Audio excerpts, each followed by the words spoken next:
Hello, I'm Dr. Namita Jain. I hold a doctorate in clinical wellness with post-doctoral research, and I have worked as a consultant at Bombay Hospital in Mumbai. I have authored 12 books on nutrition and fitness, with my 13th book on weight control and weight management coming up in 2026. Over the years, I've helped people of all ages achieve lasting wellness through a holistic approach, physical, mental, and spiritual health. Today, I'm looking forward to discussing facts on obesity and how to deal with it. Overweight means carrying a little extra weight for your height. Obesity is when the excess fat starts affecting your health, raising risks like diabetes, heart disease, and joint problems. Think of overweight as a light backpack. You notice it and it's manageable, but obesity is the heavy backpack slowing you down. Obesity happens when we take in more calories than we burn. It's not just about food. Hormones, metabolism, stress, sleep, and even genetics all influence it. Think of your body like a closet. If you keep adding clothes without clearing space, it overflows. And that's exactly how fat builds up.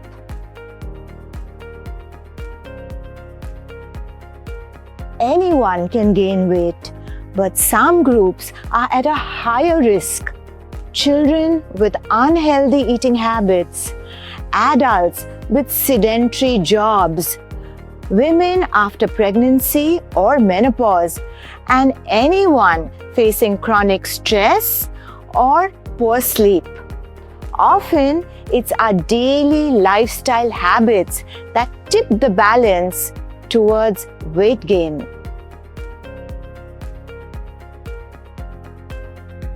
Genetics and hormones decide where the fat settles.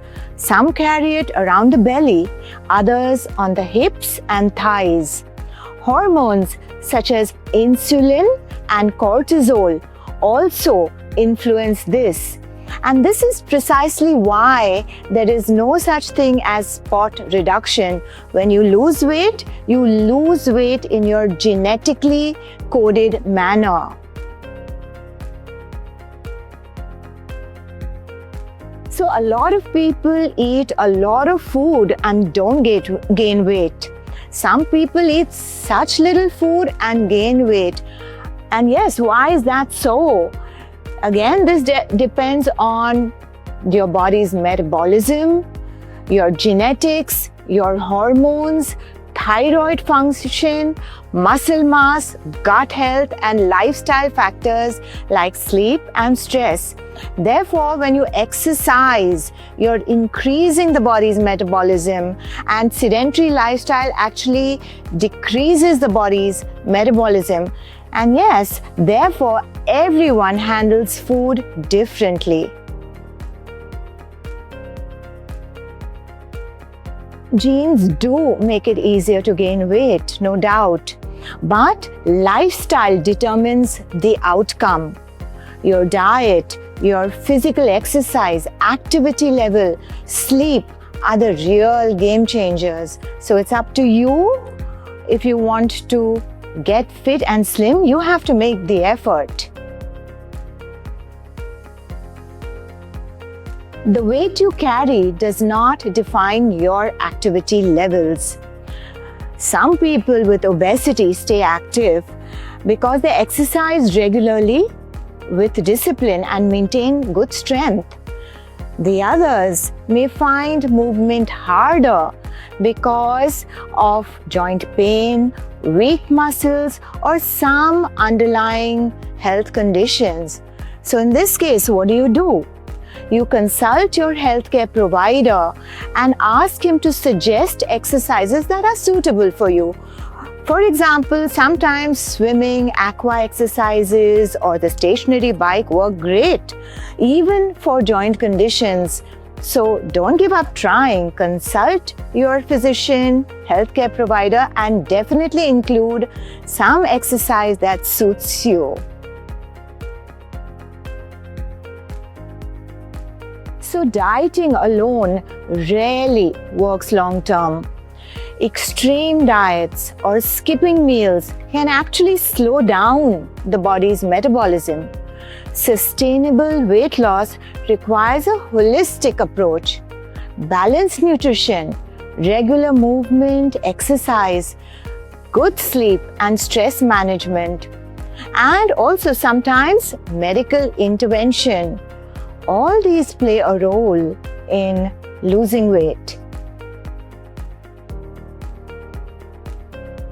Fats are essential nutrients. They provide energy, protect organs, support the brain and hormones, and they also help absorb vital vitamins like A, D, E, and K. Therefore, going to any extremes doesn't work. You need to be balanced. A no-fat diet also doesn't work. Not all fats are the same. Good fats such as nuts, seeds, olive oil, avocado, fatty fish are actually good for your heart and your brain. But trans fats and too much of processed food, packaged food can raise the cholesterol and affect adversely your heart health. So obesity can appear at any age. In children, now it's rising due to processed foods and less activity. In adults, men often gain weight as the metabolism slows down, no exercise, sedentary job, and they gain weight. Women may gain weight also post-pregnancy and around menopause.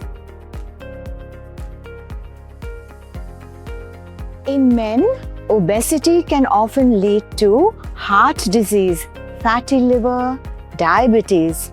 And in women, it can also cause hormonal issues such as infertility and also pregnancy complications.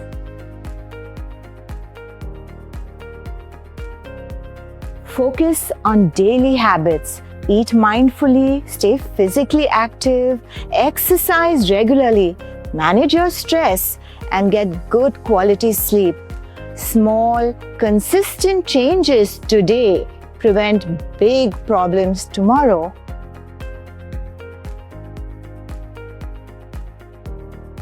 The first step is to take a look at your lifestyle habits and start with making lifestyle changes.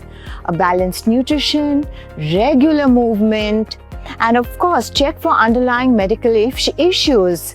In severe cases, doctors may even recommend medication or surgery. But lifestyle is always the foundation. 1. Practice portion control. Eat about 80% full, like the Japanese principle hara hachi bu. 2. Eat more fresh foods, vegetables, fruits, and sprouts. 3. Include adequate protein. 4. Limit processed and packaged foods like pastries, sugar, croissants, and so on. And 5. Eat regularly instead of skipping meals. Exercise is essential, not just to stay fit and burn calories, but to build muscle, to boost the body's metabolism and stay fit. Exercise will lift your mood, improve overall health, and as we age, it keeps us strong and independent.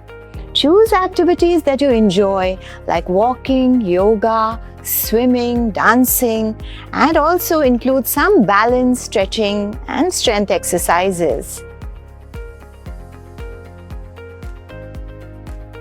Excess weight can change hormonal levels like higher insulin, androgens, which may cause facial hair, but also conditions like polycystic ovary syndrome or genetics can have a similar effect even in slim women. So no, it's not that obesity is linked to facial hair. Yes, it is true that weight loss drugs are becoming popular. Drugs such as Mounjaro, Wegovy, Ozempic are gaining immense popularity. But the important thing to note is that these drugs must be prescribed by your doctor and also supervised by the doctor because they come with their side effects. Also, it is important that when you take these drugs that you do strength training exercises so that you don't lose muscle and also consume adequate protein. Yes, it is true that many people look at surgery as an option, but there's nothing wrong. The most important thing is what is the surgery that you require, and the best person to guide you through the surgery, whether it is your liposuction, whether you require bariatric surgery, is your doctor. So the best thing to do is actually to look out for someone you can trust and a reputed hospital or clinic that you can go to actually do your treatments. Yes, it is true that many people go into a yo-yo pattern when they attempt to lose weight.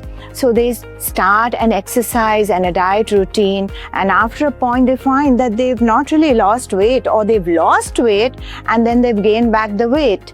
So then if this is the case, what is the solution? The solution is to do something which your body and mind can adapt to, not for 3 months or 4 months, but slowly it must become a lifestyle pattern. It's only then you will lose weight and sustain weight. And most importantly, if you do exercise, it must be suited to your body's ability and fitness level. So start slow, be consistent, and definitely you will get results. It is the small, consistent habits that create the big changes. Big changes don't happen overnight. They start with simple, consistent daily steps. You don't have to be perfect. Just take one positive step today. So, what's the healthy choice that you're going to make today?